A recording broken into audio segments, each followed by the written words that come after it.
এই রকম ঝরঝরে সুজির হালুয়া রেসিপি দেখে নাও। প্রথমে আমি 50 গ্রাম ঘি দিয়ে দিলাম, সেটা গরম করতে দিলাম। এবার এর মধ্যে দিয়ে দেব একটা এলাচ ও তেজপাতা। এলাচটার আমি মুখ ফাটিয়ে দিয়েছি।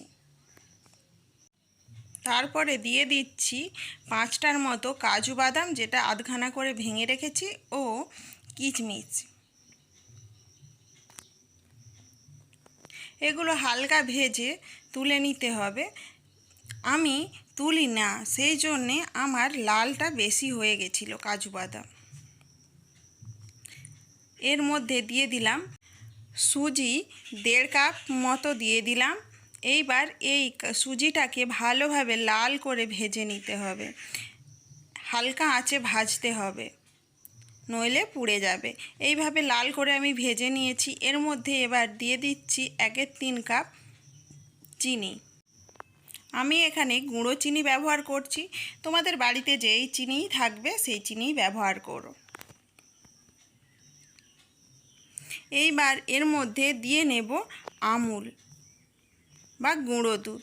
গুঁড়ো দুধ আমি নিয়েছি 1/3 কাপের মতোই নিয়েছি। এর মধ্যে দিয়ে দিচ্ছি লবণ পরিমাণ মতো, দিয়ে ভালোভাবে মিশিয়ে নিচ্ছি।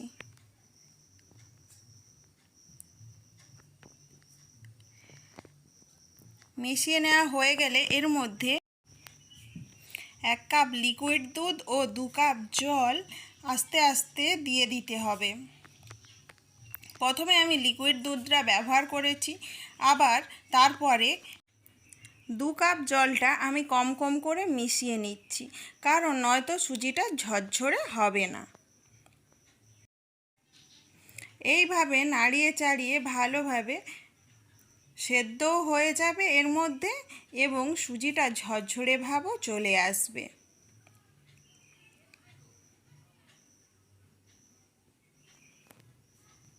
এইভাবে আমি 5 মিনিট মতো রান্না করে নিয়েছি।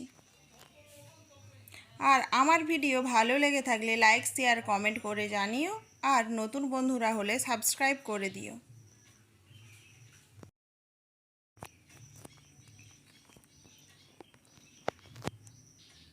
এইভাবে অল্প করে আমি জল দেবো ও নাড়িয়ে চাড়িয়ে ভালোভাবে ঝরঝরে বানিয়ে নেব।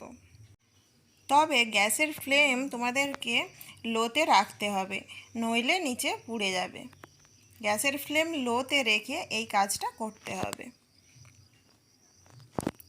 প্রায় আমার সুজি হয়ে গেছে, ঝরঝরে হয়ে গেছে। এইবার নামিয়ে সার্ভ করে দেব। ভিডিও দেখার জন্যে তোমাদের থ্যাংক ইউ।